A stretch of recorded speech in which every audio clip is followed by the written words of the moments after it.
Assalamualaikum warahmatullahi wabarakatuh. Selamat berjumpa kembali saudara dalam mata kuliah penelitian tindakan kelas.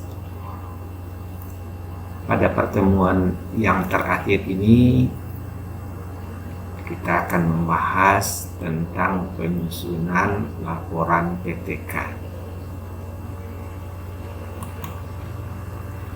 Setelah selesai kita melaksanakan penelitian tindakan kelas, diolah, dianalisis, dan ternyata hasilnya sudah bagus. Tentu kegiatan terakhir yang harus kita lakukan adalah menyusun laporan penelitian. Kalau proposal yang kita buat di awal itu sudah bagus, pada dasarnya kita sudah hampir selesai menulis mulai dari bab 1 sampai kepada bab 3. Dan kalau data yang kita peroleh itu sudah disusun dengan baik, dianalisis, sehingga sudah kita masukkan kepada bab 4, maka perlu kita menyusun laporan sesuai dengan format, sesuai dengan aturan yang ditetapkan. Intinya menyusun laporan itu kita sesungguhnya adalah menceritakan semua kegiatan, semua pemikiran, mulai dari awal latar belakang masalah, munculnya permasalahan tersebut, sampai kepada hasil penelitian yang kita peroleh. Laporan penelitian secara prinsip kita bersama semuanya, apapun jenis penelitiannya, mulai dari latar belakang dan pendahuluannya, kajian teori, metode, hasil, dan kesimpulan. Hanya saja pada laporan PTK sangat difokuskan isinya itu pertama pada bagian keempatnya itu bagaimana proses pembelajaran itu dilakukan yang dapat membawa perbaikan pembelajaran. Jadi ketika orang baca laporan PTK, maka dia akan dapat mengambil makna pada laporan tersebut, bagaimana pembelajaran itu dilakukan yang tepat.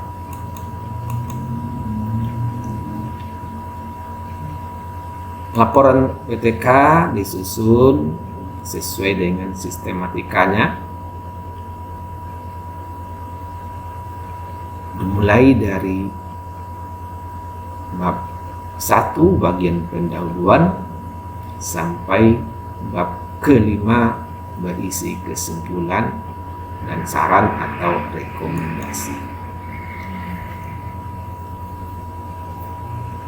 Laporan penelitian tentu juga dilengkapi dengan pada bagian awalnya, bagian depannya ada cover, persetujuan, ada pengesahan, abstrak, pengantar, daftar isi, daftar tabel, daftar gambar, dan sebagainya. Itu pada bagian depan, dan pada bagian akhir juga dilengkapi dengan daftar rujukan serta lampiran yang diperlukan di dalam penelitian tersebut. Ketika semua aktivitas yang dilakukan itu sudah tersusun dengan baik dan data yang kita peroleh sudah ditata dengan baik, maka kita akan mudah untuk menyusun laporan. Tentu sistematikanya disesuaikan dengan tuntutan, dengan ketentuan dari lembaga di mana kita melakukan penelitian tersebut.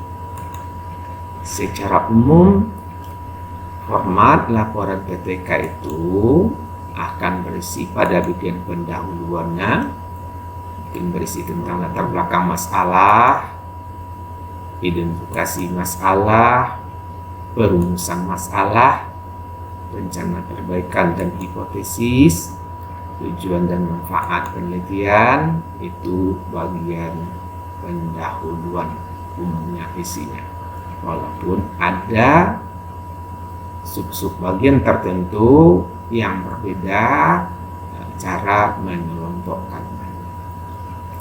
Sedangkan pada bab kedua akan berisi tentang kajian teori dan hasil penelitian terdahulu yang telah dilakukan, yang digunakan sebagai dasar untuk melakukan perbaikan dan melihat apa yang sudah pernah dilakukan oleh orang lain sebagai pertimbangan untuk melakukan perbaikan di tempat kita melakukan penelitian. Pada bab yang ketiga berisi tentang metode penelitian. Bagaimana kita melakukan penelitian, di mana tempatnya, seperti apa kondisinya, perlu diceritakan dengan baik, mungkin melalui setting penelitiannya. Seperti apa karakteristik dari lingkungan tempat kita meneliti itu perlu dijelaskan, agar PTK yang kita buat bisa menjadi pertimbangan bagi orang lain di tempat dia melaksanakan pembelajaran. Apakah dia akan sesuai sama dengan yang kita lakukan atau harus menyesuaikan karena berbeda karakteristik dari tempat meneliti. Dan desain penelitiannya yang kita susun sesuai dengan permasalahannya. Kemudian data diperoleh dengan cara apa, sumbernya, kemudian teknik analisis yang dilakukan dijelaskan pada bab yang ketiga tentang metode penelitian. Pada bab 4 akan dijelaskan tentang hasil penelitian dan implementasinya. Hasil penelitian bisa terdiri dari masalah yang kita teliti, apa tindakan atau aktivitas yang dilakukan dari aktivitas tersebut, kemudian data yang kita peroleh dari tindakan tersebut dan penafsirannya. Kemudian masuk kepada implikasi teori dari hasil penelitian yang kita lakukan. Kemudian pada bab yang kelima masuk kepada kesimpulan dan rekomendasi. Itu isi pokok dari laporan PTK yang dilengkapi dengan bagian awal dan bagian akhir seperti yang sudah dijelaskan tadi.